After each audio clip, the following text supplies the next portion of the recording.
She was cheating, and I found out in a mystical way. What I did shocked her.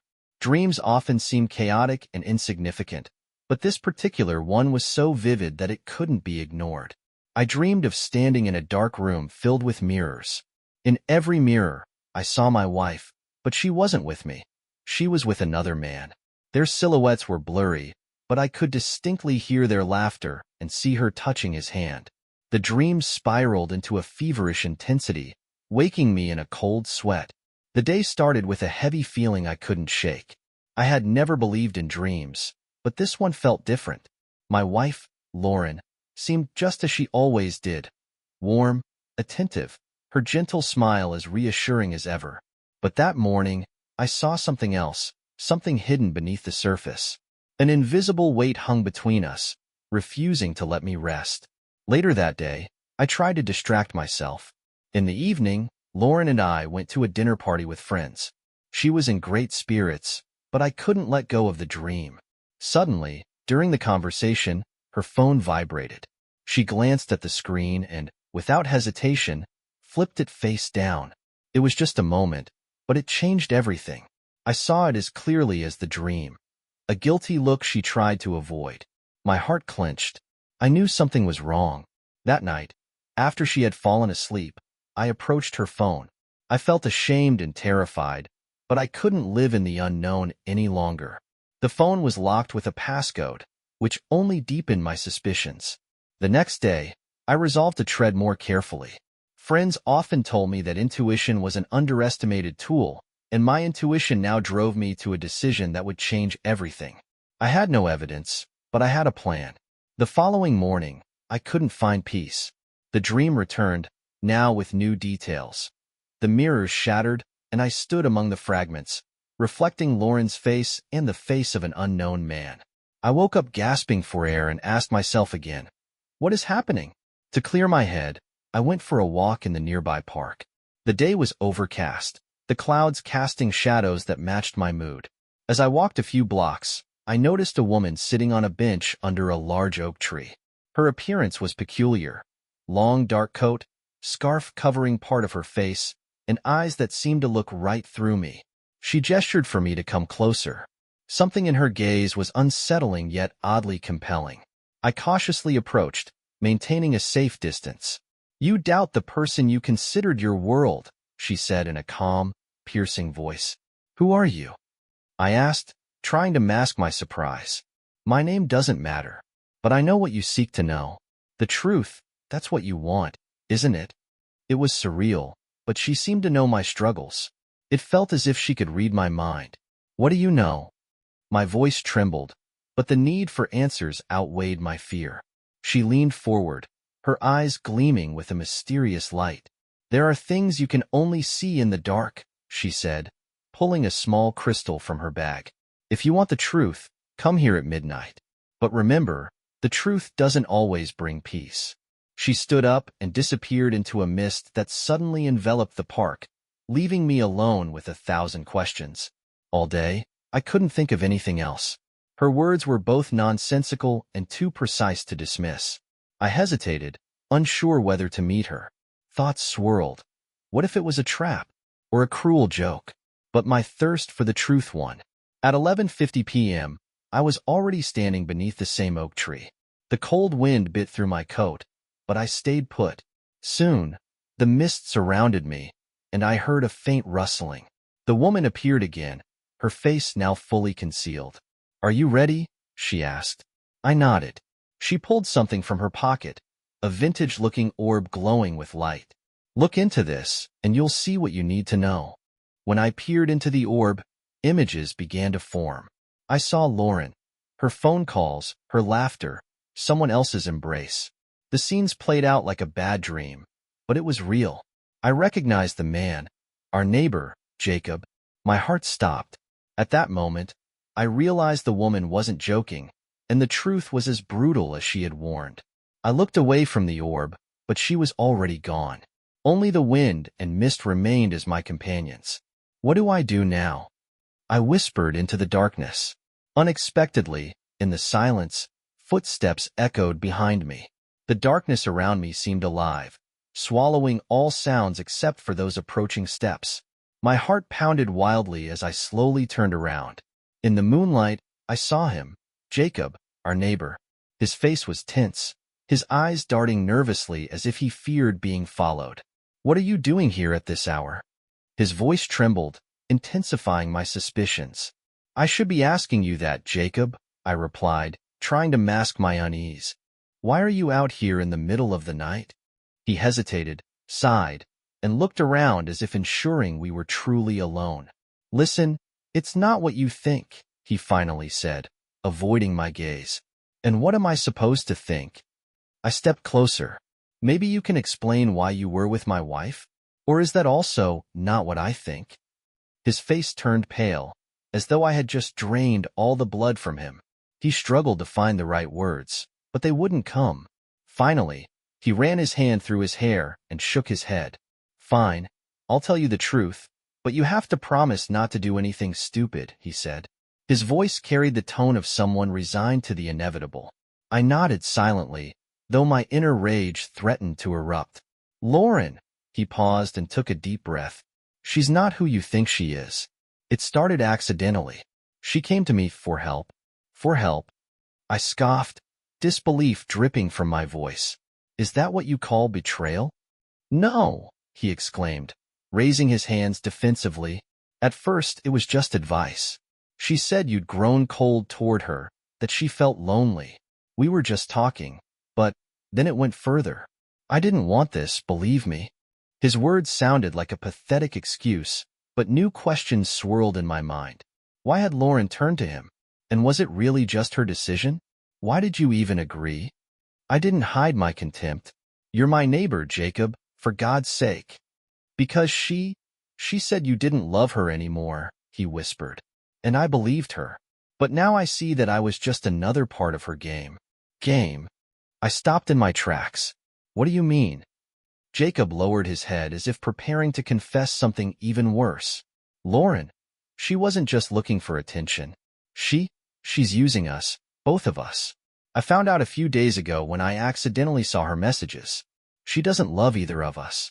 She's playing some twisted game, and I don't know what's next." My thoughts boiled. Jacob could be lying, but I saw fear in his eyes. I was trying to process this information when the sound of snapping branches nearby froze us both. "Someone's here," Jacob whispered, looking around. The darkness grew heavier, and the mist that had appeared earlier suddenly thickened. I could hear footsteps coming closer. The fog condensed, enveloping us in a silent curtain. The steps drew nearer, and I felt Jacob instinctively step back a few paces. Out of the mist emerged a figure. At first, I could only see a shadow, but with each step, the outline became clearer. It was her, the same woman who had given me the orb. Her presence was so unexpected that a chill ran down my spine. "You?" I breathed, barely believing my eyes. "I told you the truth always comes at a price." Her voice was calm, yet there was an underlying menace. "And now you see that Lauren isn't who she pretends to be." "What do you mean?" Jacob interjected, his voice shaking. "Who are you anyway? Why are you meddling in our lives?" The woman only smiled, her eyes gleaming in the moonlight. "I'm not meddling. I'm merely opening the door to the truth. You're both just tools in her game, and if you want to survive, you'll need to learn more." "Game?" My patience was wearing thin. "What kind of game?" She sighed and slowly turned the orb in her hands. Inside, clouds of mist swirled, forming images. This time, the scene was even more horrifying. I saw Lauren in a room with other men. She laughed, touched their hands, but her eyes remained cold, almost detached. They resembled the eyes of a predator plotting its next move. "Lauren isn't looking for love," the woman said. "She's looking for control. Everything she does has one goal: to destroy those who get caught in her web." "That's nonsense," Jacob whispered, but his voice no longer sounded confident. "Nonsense?" The woman raised an eyebrow mockingly. "Didn't she tell you the same thing she told him? That her husband doesn't appreciate her? That she needs more attention?" Jacob stayed silent, and I realized she had hit the mark. "What should we do?" I asked, trying to control my anger and fear. The woman took a step closer, her voice quieter, but even more intense. You need to be careful. She's dangerous. Lauren knows that both of you now suspect her, and she won't let you expose her so easily. Suddenly, the orb lit up brightly, and the image changed. I saw Lauren standing near our house with her phone in her hand. She was talking to someone, and I recognized her tense expression. Her eyes nervously scanned the street. She already knows you've found out, the woman said, glancing at me. And now she's deciding what to do next. What do you mean? I asked, struggling to believe what I was hearing. You'll decide how to act, but remember, she's always one step ahead. Before I could respond, the woman suddenly vanished into the mist. I was still holding the orb, the only thing left of her presence. Jacob stood silently, his face pale. Suddenly, the sound of a car stopping by the house came from behind us. We turned to see Lauren stepping out of the vehicle. Her figure seemed almost ghostly in the mist, but her eyes, they were fixed directly on us. Lauren stood a few meters away from us. Her face was incredibly calm, but her eyes were cold, almost calculating. In the silence, I felt her inner confidence, as if she already knew she would win this situation. Well, here you are together. Her voice pierced the quiet, ironically woven with tenderness and sarcasm. How sweet of you both to discuss me behind my back. I felt Jacob tense up beside me, but he didn't say a word. My hand instinctively tightened around the orb the woman had left. It was the only proof that this wasn't a delusion. What are you doing here, Lauren? I tried to speak calmly, but my voice betrayed my anxiety.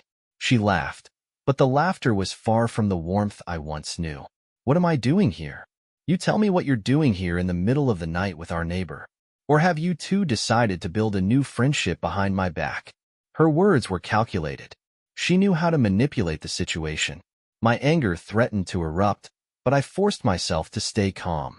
We know you're playing your game. I looked straight into her eyes. You want to manipulate us, but it ends today. Game? She took a step forward, her voice sounding surprised, almost amused. What game? You two are coming up with theories instead of facing the truth. And what's the truth? Jacob suddenly interjected, his voice sharp but trembling, betraying his nerves. Lauren turned her gaze to him, her smile growing even more sinister. Oh, Jacob! She looked at him as though she despised him. Did you think this meant something to me? Your pathetic attempts to help me were laughable. You were just a tool I used to see how far I could go. Jacob looked as if the ground had been pulled out from under him. His face reddened with anger. You're lying, he shouted, stepping forward. You said he ignored you, that you needed support. Yes, I said that, Lauren replied coldly. But did you really think it was true? Your actions are so predictable. You were just a means to an end.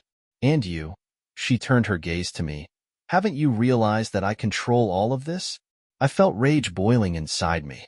Her words were full of contempt, but there was something more behind them. She was testing us. She wanted to see who would break first. This won't end the way you think, Lauren. I took a step forward. You can't keep doing this. We both know who you are now. She just laughed. But this time her laughter was almost genuine. You two think you can win? That's hilarious. You're just two puppets in one game, and I'm the only one holding the strings. Suddenly, her phone rang. She quickly pulled it out, glanced at the screen, and stepped back. Well, she said, her eyes shifting between us. Good luck with your attempts to find the truth. But remember, it's not always what it seems. She turned and walked away, leaving us in the mist. I couldn't decide whether this was a victory or just another step in her plan. We can't just leave it like this, Jacob said, his voice tense.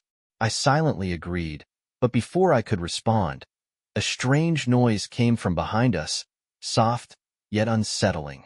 The sound made both Jacob and me turn immediately. In the mist, something shiny rested on the bench where Lauren had been standing moments earlier. It was a small black recording device. She had left it there deliberately, aiming to provoke a new wave of doubts and fear. What is that? Jacob asked, stepping closer.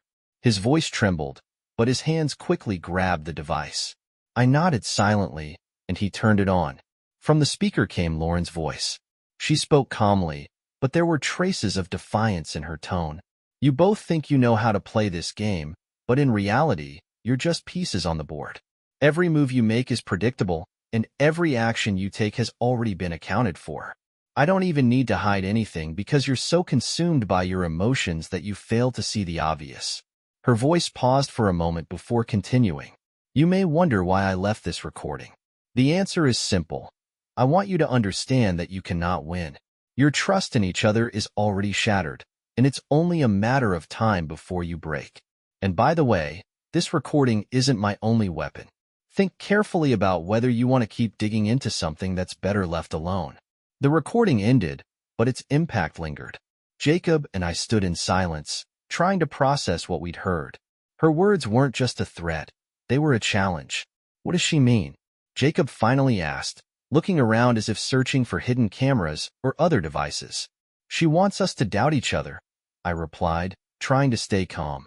It's her way of controlling the situation. What if it's more than just a game? His voice was heavy with defeat. What if she really has something on us? In that case, we need to figure out what it is, I said, looking at the device in his hand, and find a way to break this cycle. Suddenly, my phone rang. The screen displayed an unknown number. My heart tightened. Jacob gestured toward the phone, encouraging me to answer. I pressed accept, but didn't have time to speak before hearing Lauren's voice. One more warning, she said calmly. If you think you can expose me, be prepared for the consequences. Some things are better left in the mist. She hung up, and new questions swirled in my mind.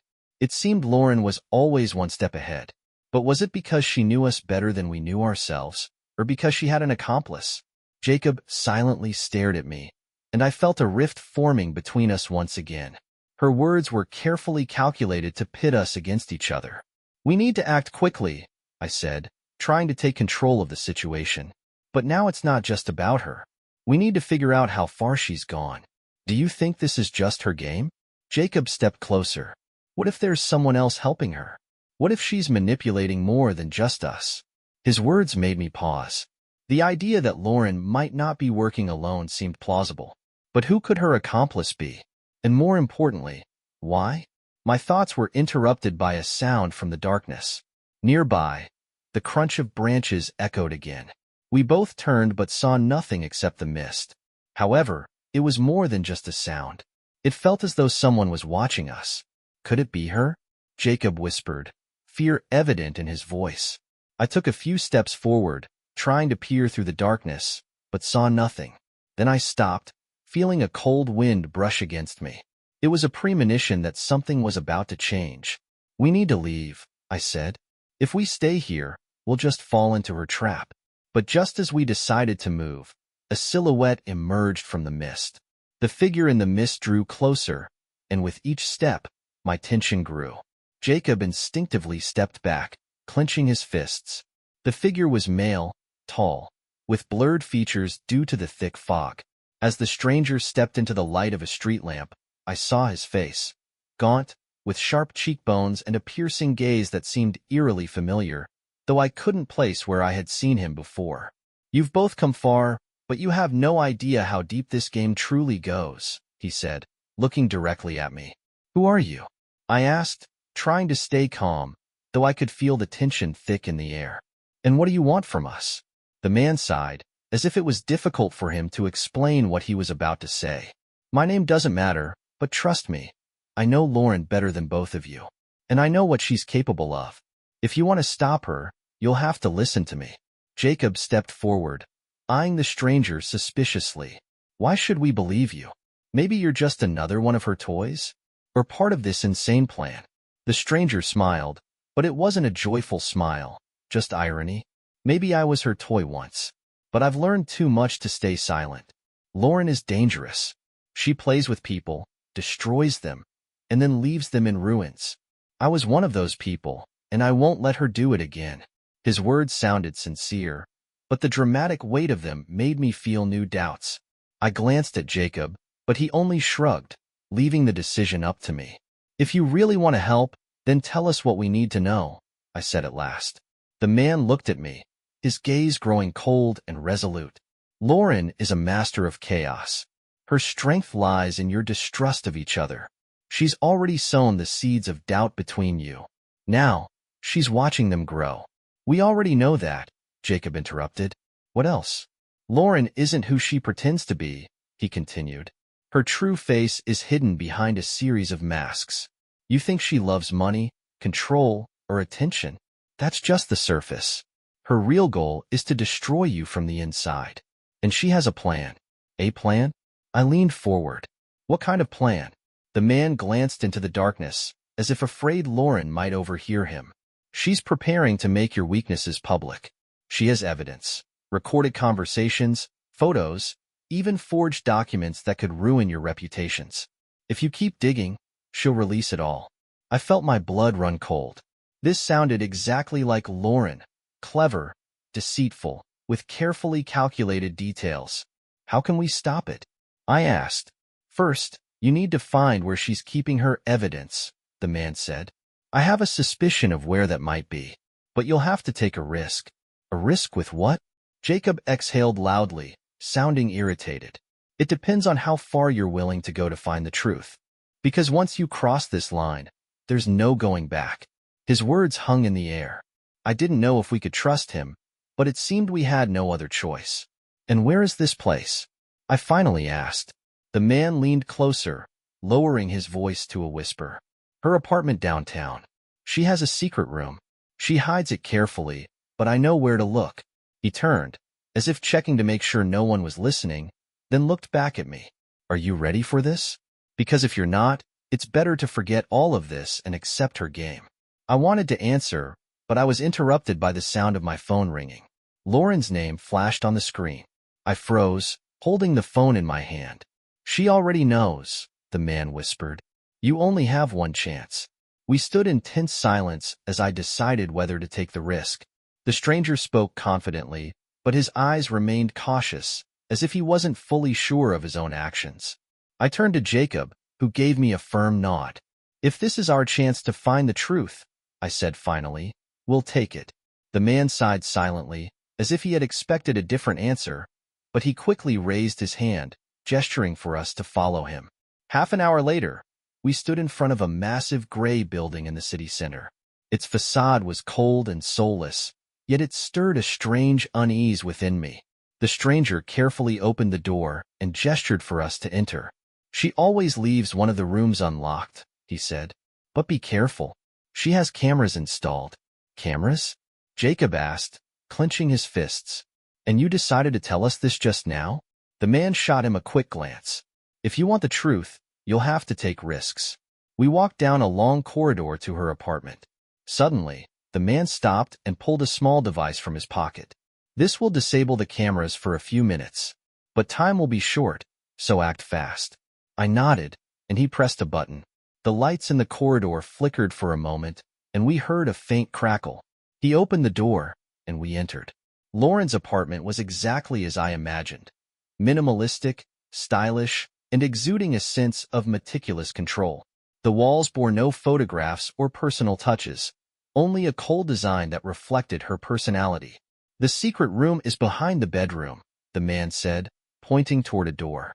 Jacob and I cautiously headed in that direction. When we opened the door, I saw something I hadn't expected. A room filled with folders, photographs, and monitor screens. One of the screens displayed an image of Jacob and me standing at the entrance to the building. She was watching us. This is a trap, Jacob whispered.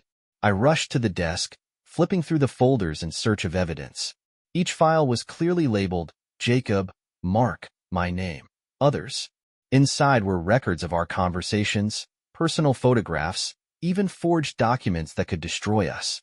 This is all about her control, I said, pointing to the papers. She's not just playing with us. She's preparing to strike and destroy us.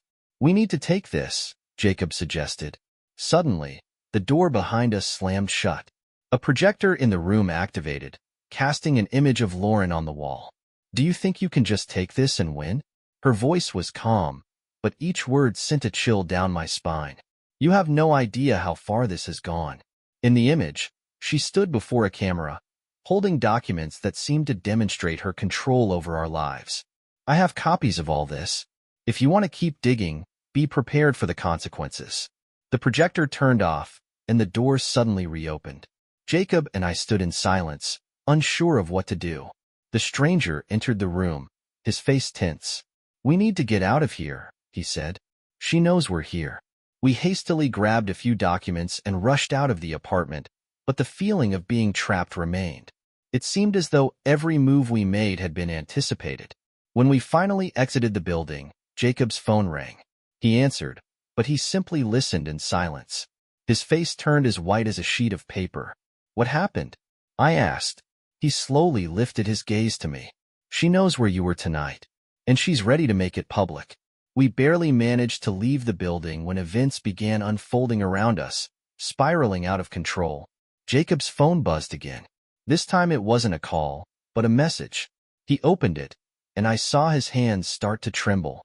The message contained a link. A few taps later, he opened a video. It was Lauren. She sat before the camera in her usual cold manner, with that same smile that always seemed both warm and dangerous. "We all make mistakes," she began, her voice almost sympathetic. "But there are people who refuse to acknowledge their mistakes. They lie, betray, and play the victim. I've decided that the truth needs to come out." The video showed footage, conversations between Jacob and Lauren, their shared photographs, recordings of my arguments with her. Everything was presented as if Jacob and I were aggressors, and she was the innocent victim.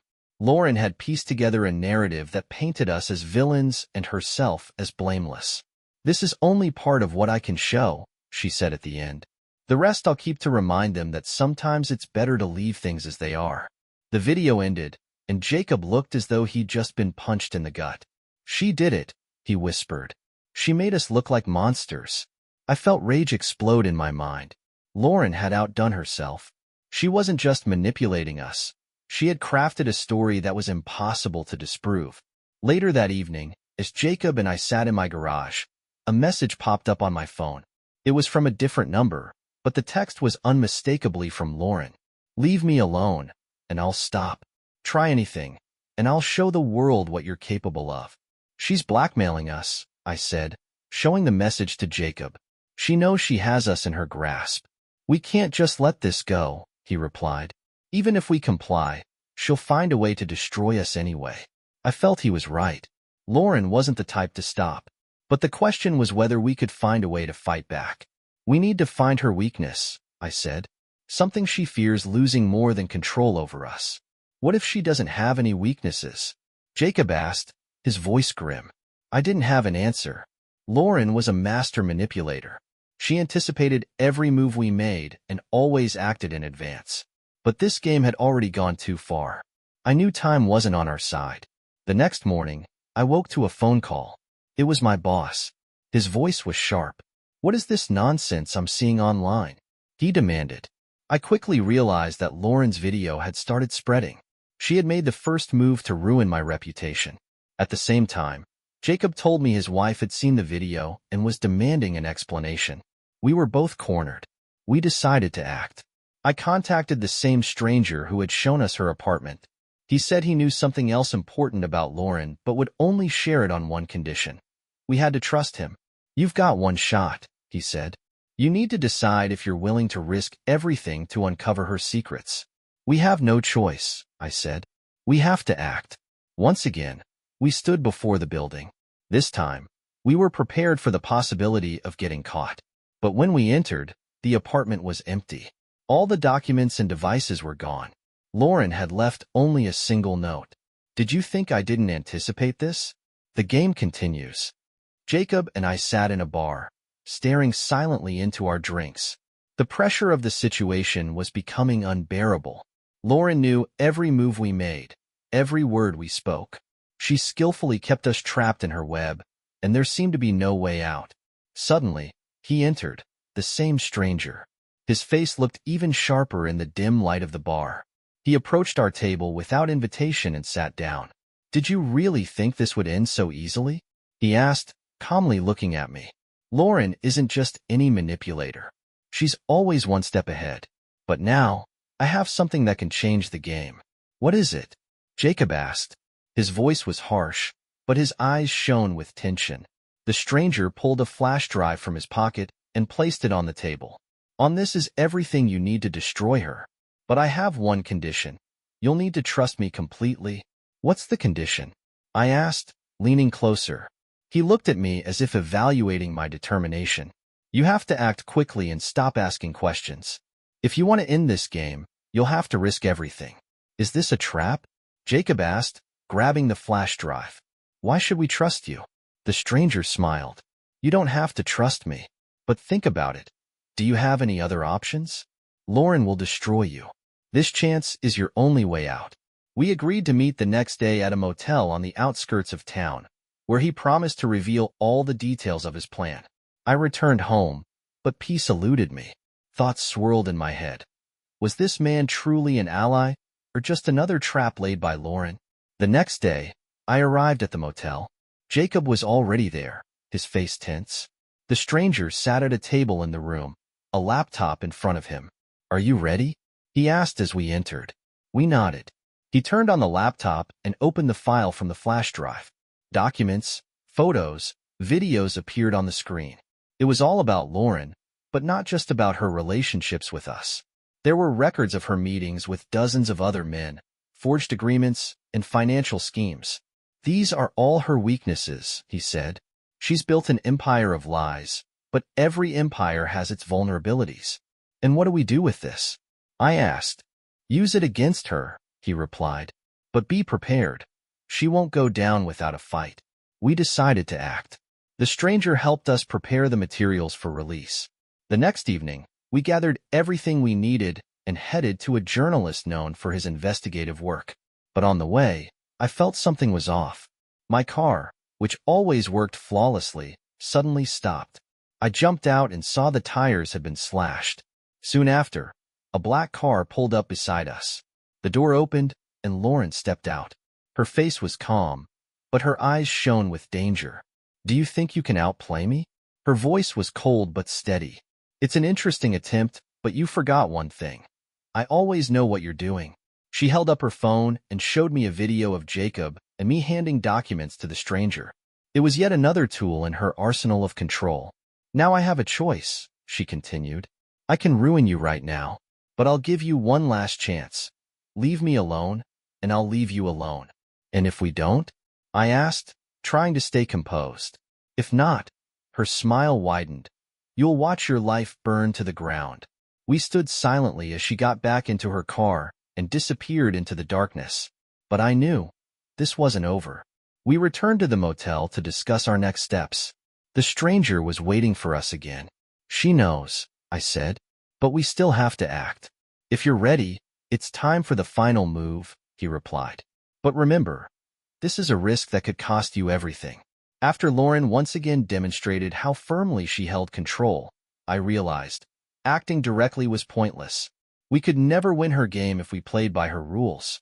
We needed to create our own game, one where she became a victim of her own methods. Jacob, the stranger, and I sat in a small cafe on the outskirts of the city to devise a plan. We all understood. The next step had to be flawlessly executed. Any mistake could be fatal. Lauren is always ahead of us because she acts in the shadows. I began, reviewing the files on the flash drive. She manipulates while staying hidden. We need to force her into the light. That's risky, the stranger replied, his voice calm but tense. But if we make her slip up, it could work. What do you mean? Jacob asked, sounding nervous. We create a situation where she feels she's lost control, I said, where she's forced to act impulsively. How? Jacob raised an eyebrow skeptically. By using her weakness, I answered, pointing to the documents. She fears exposure.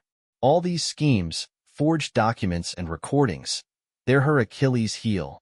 If we make her believe this information could fall into the wrong hands, she'll make a mistake. We decided to create a fake leak.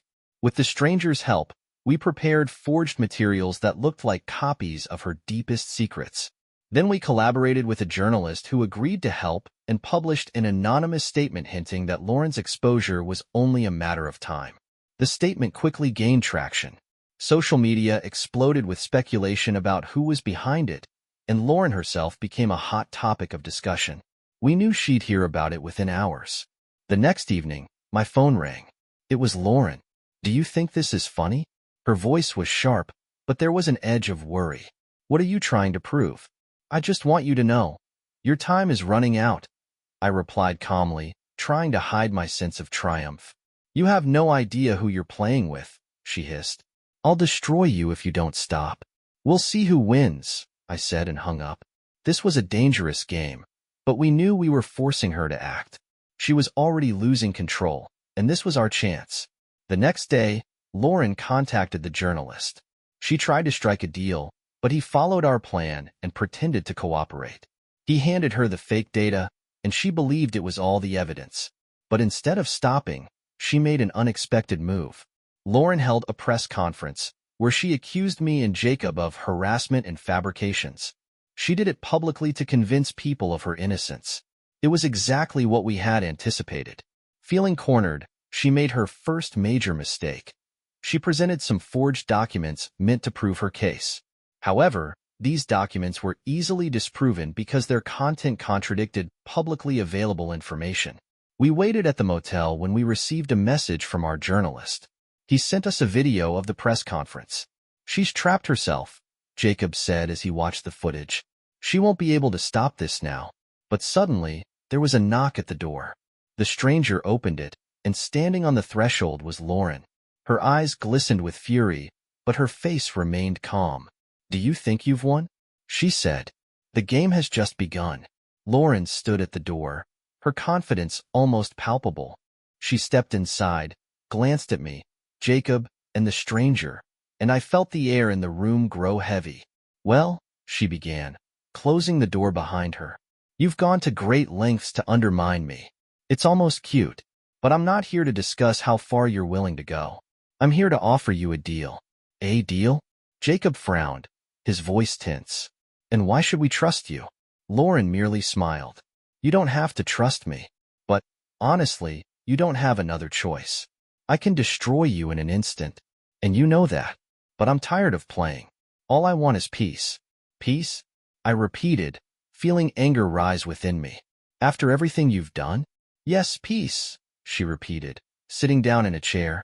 You give me back what you took? Stop your pathetic attempts to expose me, and I promise to leave you alone. All your secrets will remain untouched, and we can all move on. And what's to stop you from breaking this deal? The stranger interjected, his voice calm but cold. Lauren turned to him, scrutinizing him for the first time. You, it seems, aren't really a player in this game. Why are you so deeply involved? What do you want? He ignored her question, but the tension it created was palpable. I sensed the stranger was hiding something, but this wasn't the time to figure it out. You want us to just give up? I asked. We have every chance to bring you down. Why would we accept your terms? Lauren leaned forward, her smile growing colder. You have chances? That's funny. You have no idea what I'm capable of. So my terms aren't a suggestion. They're your only way to save yourselves.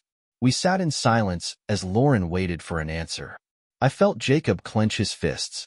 The stranger leaned closer to me and whispered, She's playing her usual game, but we can turn it around. I nodded, understanding his point. Lauren's deal was another trap, but if we agreed, it could buy us time and an opportunity to study her next move. Fine, I said, turning my gaze to Lauren. We agree, but on one condition. She raised an eyebrow, her smile unchanged. Interesting. And what's the condition? You give us all the copies of the evidence you have. We want to ensure you can't manipulate us anymore. She hesitated for a second, then slowly nodded. Fine, she said, but only after I'm sure you'll keep your part of the deal. Agreed, I replied. Lauren stood up, gave us one last look, and left, leaving behind a tense silence. After she left, the stranger stood and walked over to me. You know this is just part of her plan, right? She'll never willingly give up control. I know, I said, but now we have her weakness. She believes we're playing by her rules. We'll use that against her. How? Jacob asked, his voice still tinged with skepticism. We'll watch her every move, I replied. And this time, we'll stay one step ahead. The next day, Lauren sent a message with an address where we were to meet for the exchange. But I had a feeling this wasn't just about handing over evidence. Something about it felt too easy. When we arrived at the location, it turned out to be an abandoned warehouse. It was dark, with only a few lights illuminating the space. Lauren stood in the center, holding a small case in her hands. "Did you come alone?" she asked, looking us over. "As agreed," I replied. She smiled and threw the case onto the floor. "Everything you need is in there. But before you pick it up, I have one last gift for you." Suddenly, something creaked behind us, and the doors slammed shut. We turned, but it was too late. As the doors closed behind us, an oppressive silence filled the warehouse. Lauren stood there with the same cold smile that always made me uneasy. She calmly watched us, holding the case in her hands. "Did you really think it would be that easy?" she said, her voice echoing faintly in the spacious room. Out of the shadows, 3 men appeared. Their faces were stern, their gazes defiant. One of them held a tablet with its screen lit, displaying surveillance footage of our recent movements. "You've meddled in something you don't understand," Lauren continued, looking directly at me. "Did you really think you could outsmart me?" "We knew you'd plan something," Jacob interjected, his voice tense but confident. Lauren laughed, her laughter reverberating through the warehouse, making me feel even more vulnerable. "You're so predictable," she said, taking a step closer. "But this is my game, and I control it. Now, you're in my hands." One of the men pulled out a phone and seemed to start transmitting something. Lauren turned back to me. "I could destroy both of you in minutes," she said, crossing her arms. "But I want you to realize just how futile this is." I glanced at Jacob, and we exchanged subtle nods. It was our signal. We knew this moment would come and had prepared for it. "You're right, Lauren," I began, trying to appear defeated. "We can't win. We keep making mistakes that you easily correct." "I'm glad you understand that," she smiled even wider. "It will save everyone time." "But you forgot one thing," I continued, looking her straight in the eyes. Suddenly, a clicking sound echoed in the room, and all the monitors around us went dark. One of the men hurriedly ran to the tablet, but it, too, had stopped working. "What is this?" Lauren exclaimed, her tone shifting from confident to alarmed. "It's us, Lauren," Jacob replied.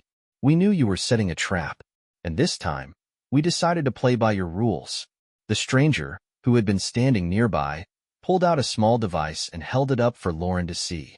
"We've locked your networks," he said. "Now your data is in our hands." Lauren tried to hide her anxiety, but it was clear the situation was slipping out of her control. "Do you really think this changes anything?" she said, but fear was already evident in her voice. "This is just the beginning," I said, stepping closer. "Now you're in our trap." Lauren tried to maintain her composure, but her confidence was crumbling. One of her men tried to open the door, but it was locked. We had prepared the room in advance, knowing she'd bring backup. "You won't win," she hissed. "Even if I lose, you won't be able to hold on to all of this." "Maybe," I replied, locking eyes with her. "But this time, you won't be the one in control." Suddenly, her phone rang. She looked at the screen and froze. It was a number she clearly hadn't expected. She answered, and her face went pale. Lauren stood in the center of the room, her cold confidence completely gone.